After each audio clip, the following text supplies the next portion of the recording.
copper nickel sulfide mining is not an option for Minnesota because of both the environmental impact and also the impact it will have on the tourist economy. I think you are misinformed. Okay. It's not sulfide. It's not, yeah. So that's our opinion and that's our stance on the sulfide. And we understand that's entirely different than the iron ore mining. We're wishing to make that distinction all the time. But also we just really understand that the communities up here, that they need jobs, and we're really wanting to talk about sustainable alternatives and just keep that in our dialogue all the way along. So that's... Can I ask you, I want to ask you respectfully, I disagree with you, obviously, you probably understand that. Do you oppose the project? Totally. Okay, so there is no... It's not sulfide mining, number one. But you oppose the project totally. There is no compromise. See, PolyMed has spent $40-some million answering these questions, going above and beyond this whole process, 8 years. And at the end of the day, you guys are still firm that you don't want it, period. There is no, and we're working with that. We believe in a balanced approach. We're trying to do both sides, but enough is enough. Sure. And that's what this group is about right now. Everybody standing here is an environmentalist. We live here. We live here. We fish. We swim in these rivers. Okay, we're not doing anything. And if you go 15 miles up the river, PolyMed is already telling you, check the water. We'll meet the standards. PolyMed is telling you guys we'll meet the standards, and you still don't want it, correct? Well, what we're saying... No, that's pretty much a yes and no. Fair. Would that be correct? We're saying that we don't want it, but we don't feel like we've done enough. We're saying pretty much this. Can I ask Nowhere has there been a mine of this type with these methods in a bioregion of this area that has not significantly polluted the watershed. That's where you're misinformed. Why is it going to happen now? Can I ask you a question? When I see you guys driving here, when I see you guys on your cell phones, and all them precious minerals in there, do you think it's fair that we as a country, who we truly care about the environment, and I think that what you're doing is noble, if we go back to hunter and gatherers, then all your points are probably taken. It's a much more complex issue. I understand that, but do you think it's fair for us to send our pollutants overseas to people that don't have the same standards as us? Is that fair? But if it's a global economy and it's a global environment, wouldn't we be doing our part? Wouldn't we be doing our part by using arguably some of the best known technology? Wouldn't we be doing our part? I mean, really, this is a complicated issue and there's a lot of details. But would you agree with what I'm saying is some of it's true? And these kinds of questions, they pretty much stack the deck, so I think we should come to a round table and talk about it. And I've been doing for 8 years. Okay, well, let's keep it up. You would agree that we do have to keep it. And we're civil. Apparently things aren't resolved yet, as we can see. There's many different opinions out there. Exactly. I agree to disagree with you, and I appreciate what you guys are doing. You know, you need balance, but at the end of the day, I think that PolyMed and the mining industry has proven their point. They went above and beyond, and now it's time to move forward.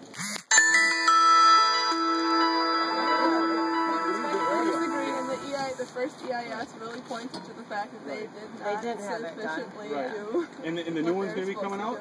The new one's going to be coming out. But can I ask you this? So if it's better, would you support it?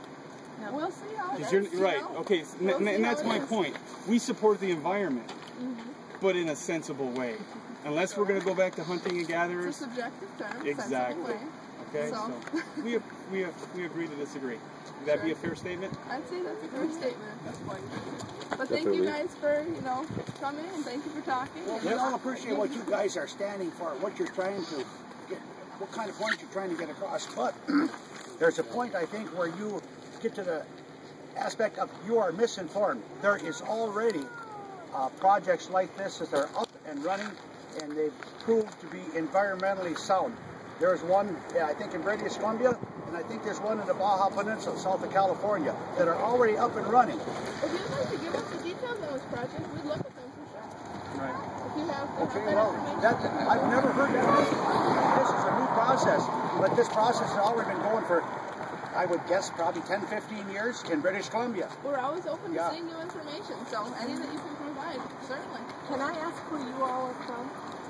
Yeah, myself and my family, we live in Finland. We've lived there for about 10 years.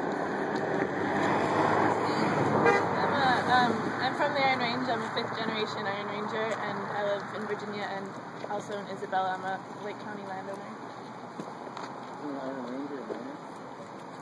Well, appreciate you guys coming here and saying your piece. And I hope you understand our position that we're going to stand up for us. But it's really sad, that because of this controversial issue on mining, being however misrepresented or actual facts that have been brought out, that our young people have to leave the area to take care of their family, in order to support their family, and that's sad. I mean, I've been here for 40 years. That's happening in Finland also, and I really understand it. It's sad. Yeah. You have a thriving tourism industry on the North Shore. We do, yeah. And we do here too. And you know why people come here? Because after 100 and some plus years of mining, we have carefully looked out for the environment, and we intend to continue to do so. And apparently, the folks from the Twin Cities who are concerned about the environment agree with us, because they come here almost every weekend to enjoy our environment. Yeah, I think that you guys have done, like, I would agree with that statement. However, the sulfide mining initiative, there is no sulfide.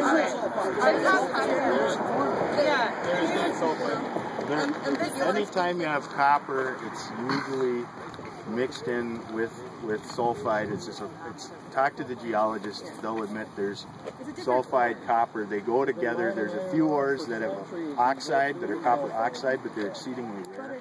So anytime you dig that up... That's where you are misinformed. Talk to geologists about it. Are you aware of how much sulfide there is in this ore up here?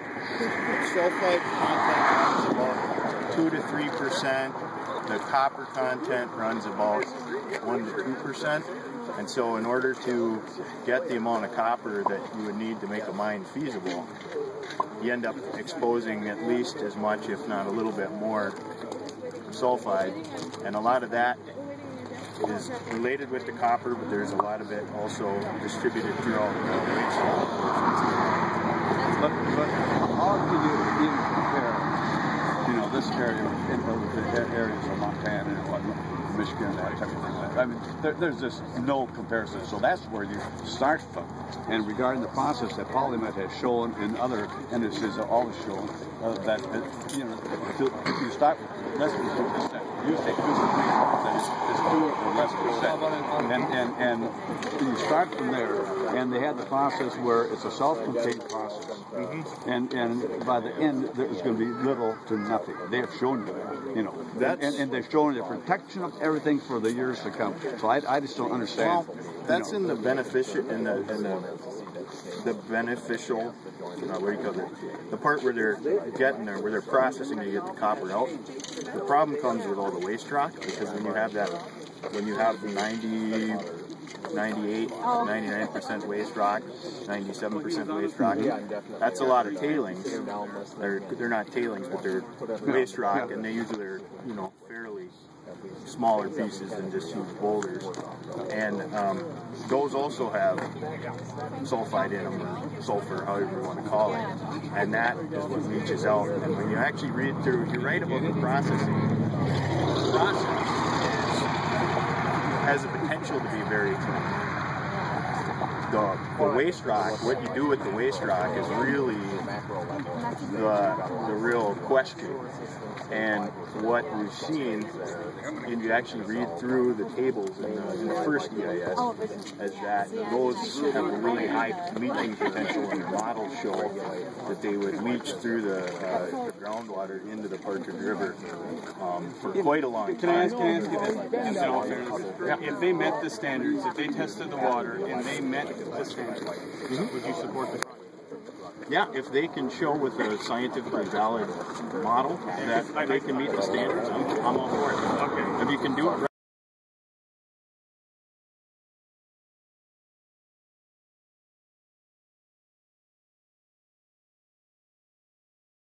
on your webpage? Is that you guys in the lake driving water? On your webpage? It wasn't me, but I don't know which webpage. Which organization? Which one? Precious Waters. Precious Waters?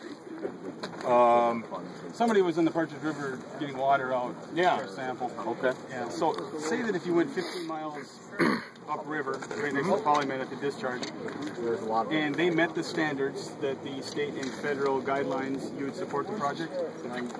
If they can meet the state and federal guidelines, the tricky part is that downstream we're already impaired in the St. Louis River. Why are we already impaired? Is it because of Polymet? It's not because of Polymet. Okay, hold on, that's a great point. It's not Polymet. So if Polymet meets the standards and you support that project, right? If they meet the standards, so why would it be tricky? You'd support the project because Polymet. Here's the issue. With the Clean Water Act, and if you talk to the tribes and so forth. Does this have to do with Polymet now, or is this something besides Polymet? It has to do with Polymet, but it also has to do with water quality in general. Okay, so just let me finish, okay? Under the Clean Water Act, if you have a river that's already impaired for a certain thing, you shouldn't be adding more to it. That's just common sense, because in the St. Louis River, we already have high sulfate levels. It's been documented. Some of that comes from wastewater treatment plants. Some of it comes from existing tailing piles. From more natural organic. Some of it's natural. Some of it is, but if you actually look at data from the 1930s and 40s, some of that wasn't there. So ultimately, is it your goal to shut down mining completely because of the Clean Water Act? Nope. It sounds like that's what you're saying. Nope. I just want it to be. I want it to be as clean as we can get it. It really sounds like that's what you're saying. What I'm saying though is, I asked you if Polymet met the standards right outside their facility. They met the standards, both state and federal. You said that you'd support it, but it's tricky because of downstream there's other issues. So how is that fair to Polymet? No, what I mean is this.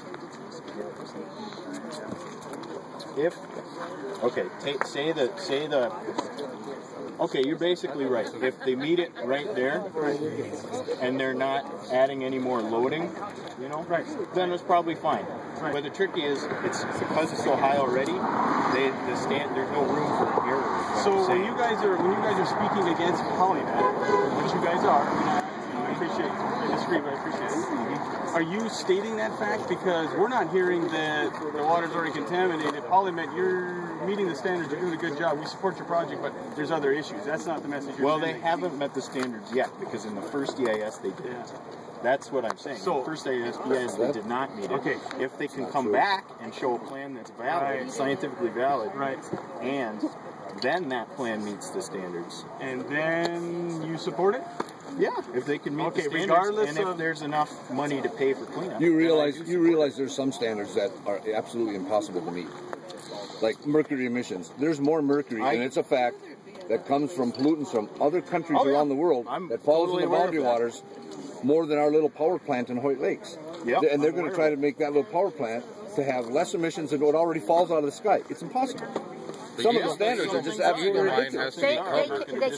They can meet the standards, but if it rains, they're out of compliance. It's illegal for it to rain. Well, then they haven't met the standards. They have met the standards. Because they didn't design it to handle the rain. They have met the standards. And the technology doesn't exist to make the standards to go where they want. We agree to disagree. That's about it.